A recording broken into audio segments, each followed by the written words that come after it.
Assalamualaikum and hello everyone. We are from Group 30 in K1S3 and we are going to do a short video to summarize all the 4 assignments of Introduction to Civil Engineering that we did in this semester. Past 10 weeks ago, we K1 and K2 together were given 4 assignments in total, which is 2 has done by K1 and another 2 has done by K2 students. For K1 are structural engineering and hydraulics and hydrology. For K2 are transportation and geotechnical engineering and environmental engineering. On 17 January 2021, we met up on Google Meet together to discuss and brief our assignments.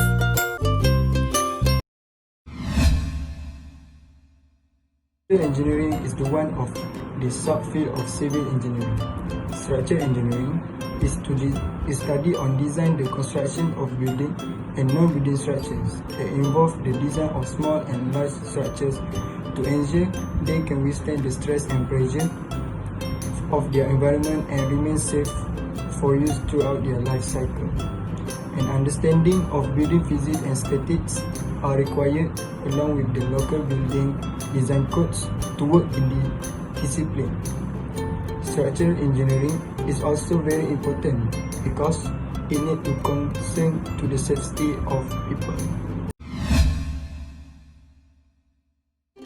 Assalamualaikum and good morning. My name is Nick. I want to explain about transportation, geotechnical and geology engineering. Transportation engineering is a branch of civil engineering that is involved in the planning, design, operation and maintenance of safe and efficient transportation system that includes roadways, railways, waterways and intermodal operation. Geotechnical engineering is a branch of civil engineering concerned with the engineering behavior of earth materials. It uses the principles of and methods of soil mechanics and rock mechanics for the solution of engineering problems and the design of engineering works.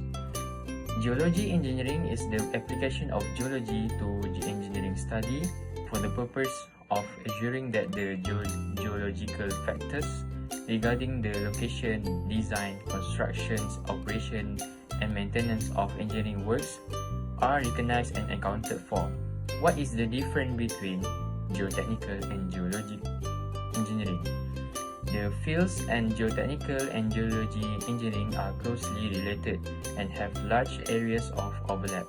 However, geotechnical engineering is a specialty of civil engineering and geology engineering is a specialty of geology. They share the same principles of soil mechanics and rock mechanics but may differ in terms of objects, scale of application, and approaches.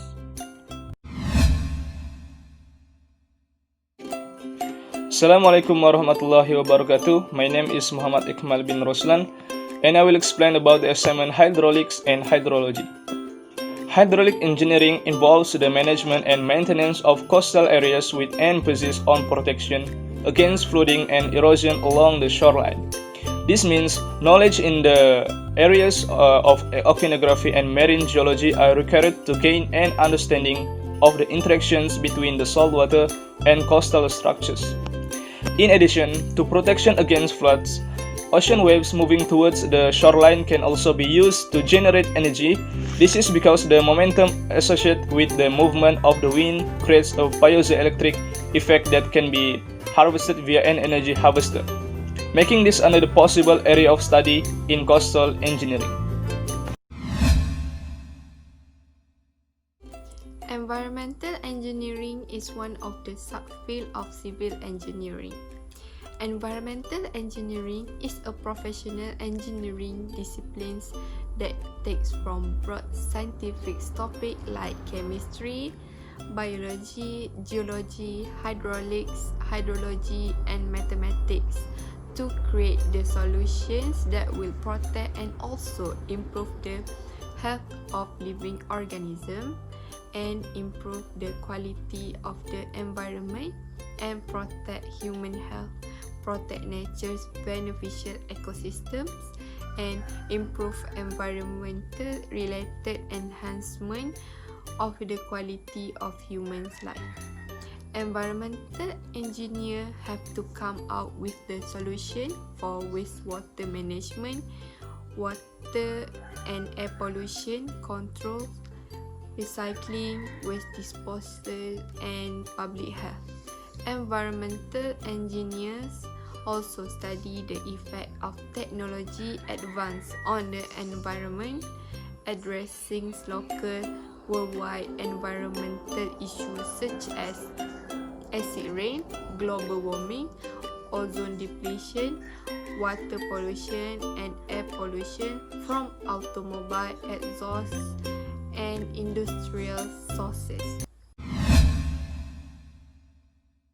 Among the 4 assignments, the topic of assignment that I am going to discuss is about the structure of building of G17 in UTM. This building provides by Student Affairs Office and accommodates up to 40,070 and 700 students. The objective of assignment is to calculate the self-weight of this building. Some measurements are negligible, which is staircase, walls between roof and parapets. So, they are divided into 4 parts including roof, wall, beams and columns. By using the formula mass equal to the volume times density. To find the weight, we just multiply with 9.81 with the mass. For measuring the volume, there are some difference in those 4 parts of component. For walls, they assume that every floor have the same height, length and width.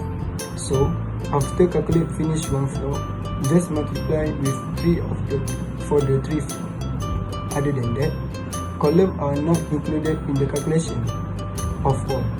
They also assume that the value of block and concrete are the same for the wall in G17. Next, they started measure the columns at ground floor and second floor.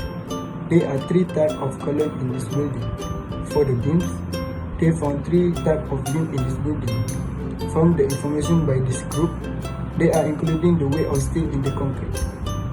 For the calculation of slab, there are 3 types which are ground floor, first floor and second floor by using the formula density of concrete times with value of slab. Plus, for the weight of roof, the formula that we are using is weight of material times with material and time with area of roof. With my other group partners, we already discussed about the assignment they have done, which is the issues of civil engineering related to transportation, geology, and geotechnical engineering. For the case 1, which is KLCC, or we call Petronas Twin Towers, test boreholes found that the original construction site effectively sat on the edge of a cliff. One half of the site was decayed limestone, while the other half was soft rock. The entire site was moved 61 meters to allow the buildings to sit entirely on the soft rock. Because of the depth of a bedrock, the buildings were built on the world's deepest foundations. For the case 2, which is a smart tunnel, reasons why smart tunnels are built because of the traffic congestion and high frequency of floods. It affected property damage, socio-economic activities, and deterioration of city's image. And the objective of smart tunnels is flood mitigation and reduce the traffic congestion. Smart tunnels has 3 levels, dual-purpose roof decks, and the bottommost deck is used for conveying storm water. So we proceed to the description of the project. The proposed project stretch across the northeast coast of Kelantan along the coastline of Sungai Pangkalan Datu to Sungai Kelantan. The annual flood made large volumes of sediment deposit at the river mouth. To solve this, we proposed the project to the affected area by dredging the sediment with total volumes of 8.25 times with 10 power of 6 meters square. Due to the erosion of some area of Mouth River, coastal land reclamation is proposed to provide new land area in place of the eroded coastlines by reclaiming about 662.154 meter square volumes of sand from sand that was dredged. So we proceed to the cross section of revetment, which is a rock revetment is a form of protection placed on a sloping surface or structure to stabilize and protect against erosion as a result of waves and currents. Rubble mount revetment was chosen as the main coastal protection structure.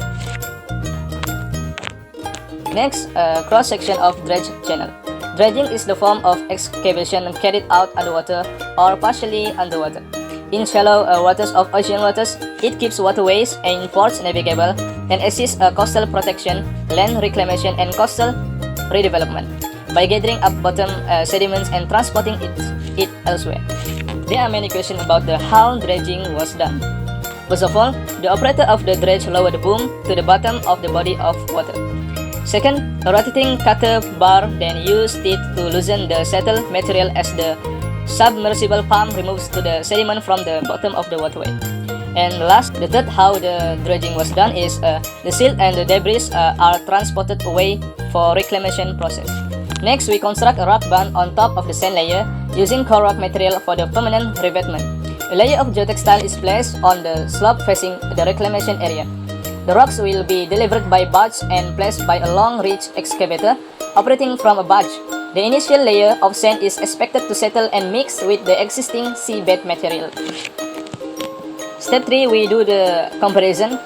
Pump fill material into reclamation area to a level just below the band crest and install prefabricated vertical drain. After we do the comparison, we need to take a look about the outcome. First, fill the material to the surcharge level, which is 2 to 3 meter above the platform level of 4.5 meter CD. 1 month after the installation of the prefabricated vertical drains, and remove surcharge material after the surcharge rest period. So, after the removal of surcharge material, the temporary rock bond will be trimmed. A layer of geotextile will be placed on the trimmed surface, followed by placement of more rocks to be delivered by barge and placed by a long reach excavator operating from a barge or from the crest of the revetment. So, that is how reclamation and revetment was done. Environmental engineering's assignment is done by K2 students, which given by Professor Dr. Azmi bin Aris. There are 4 main issues that affecting our environment lately, which is water scarcity, water pollution, global warming, and climate change. All these issues give many bad impacts to our world, such as extreme weather, extinct animal, melting glacier, and also rising of sea level. The causes of this disaster are climate change, marine dumping, sewage and wastewater, rapid urban development, deforestation, greenhouse effect, and increased use of fossil fuel. We are not able to eliminate all these effects, but we can reduce this to happen, such as use less air conditioning, practicing 3R, which is reduce, reuse and recycle, desalination, infrastructure repairing, replanting of trees, carpooling, and avoid using plastic. So we must change our lifestyle and live simple, go green and save our world. To summarize, after studies all of these 4 assignments that we have done in this semester, as a civil engineer, we just not learn how to build a building just by using bricks and cements. We also need to know how the structure should be built to withstand the maximum load that will apply at the building, whether it is lift load or dead load, and amount of beam and column to support those loads. Besides that, we also need to know where the sewage from the building need to flow to, and how the utilities in the building is connected to ensure that the utilities system is working safe and didn't destroy the nature. We also just not focus on building the structure. We also involved in building infrastructure and design transport system. We need to ensure that the system is working efficiently and safe to the road user. Other than that, we also need to know to figure out how to solve efficiently and maintain the sustainability of nature.